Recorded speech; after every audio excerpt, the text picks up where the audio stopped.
Morlun has returned and he wants revenge on Peter Parker, the spectacular Spider-Man.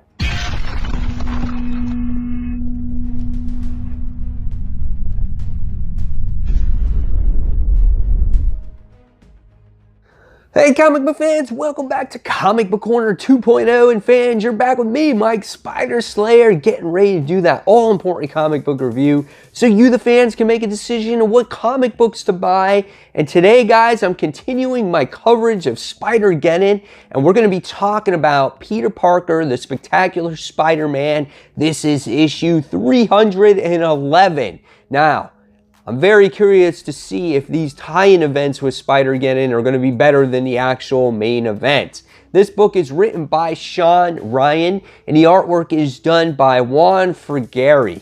The artwork in this book is actually really good. I actually enjoyed it. Morlun is in this actual issue. He looks kind of really menacing. Spider-Man looks spectacular, no pun intended. His costume looks great. I love when they show the spider sense in this issue too. It looks, you know, it's very traditional. Like, there's great action scenes in this book, and it's a good book to look at.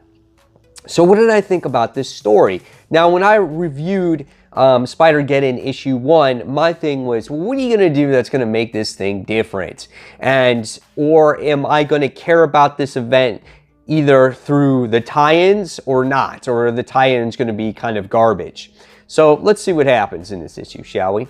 So we get to see, obviously, the inheritors have escaped. They've gone through their Doc Ock's cloning technology and whatnot. And Morlun makes it this specific mission to go find Peter Parker because he's super ticked off at Peter because he's faced him 3 times and he wants to finally kick his ass and kill him. So it's a vendetta of his to go after Peter. So he goes to New York.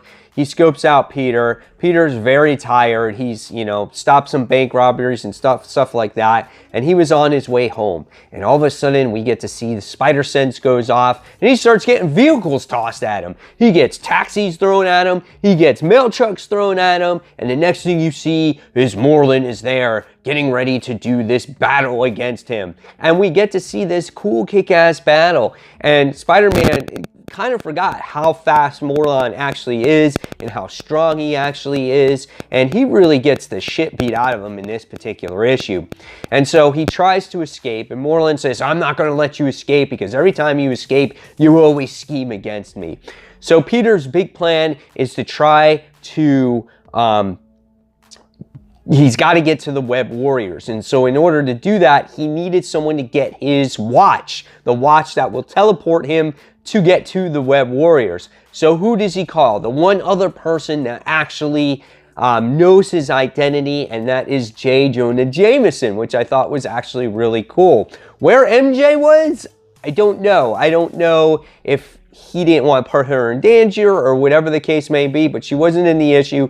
But he called J. Jonah, and he's like, J. Jonah, he's like, you got to get this watch, man. He's like, I need this watch. And J. Jonah's like, okay, Parker, what do you want? Where is it? And so Peter's like, you're going to find it in my room on the nightstand. And he's like, okay. And so throughout the issue, you continue to see this battle go against them and whatnot. And it's kind of funny because Morlun throws everything at him. He throws a jackhammer at him. He just punches him to death. And one of the best parts in this issue is when J. Jonah actually goes to Peter Parker's house. And he's just like, how do you find anything in this place? It's hysterical. And he's like, there's no dresser in here. And he's just like, well, there's that table next to my bed, you know? And so he's searching and searching, and he winds up going under his bed and whatnot. And then finally he finds it. He delivers it to Peter and whatnot. And it was absolutely hysterical. And by the time we get to the end of this issue, after all that work is done, Morlun actually squishes the watch, and Spider-Man is stuck, and he cannot transport to the Web Warriors or get in contact with them or nothing. So that's the end of the issue. What did I think about it? It was a quick read. It was like 5-minute read, but nonetheless, I thought it was really action-packed. I thought it was absolutely a really fun issue, and that's what I like when it comes to like an event like this. In Spider-Geddon, the actual main series, at least the first time around in Spider-Verse, there's all this talking and bullshit and all this stuff going on. It's like, dude, just do some fighting already.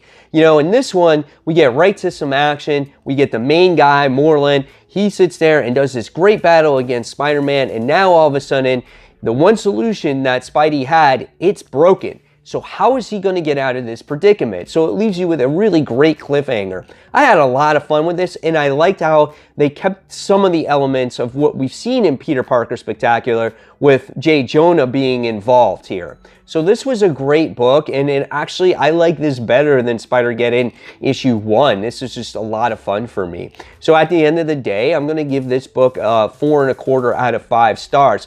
It doesn't progress the main story at all, but it's not really supposed to. It's supposed to be outside of the main story a little bit, and I'm fine with that. So as long as these tie-ins are good, I'm okay with all that. So this was a lot of fun. So if you're on the fence about buying this particular tie-in, I think you should go out and buy this one. You'll have a blast reading it.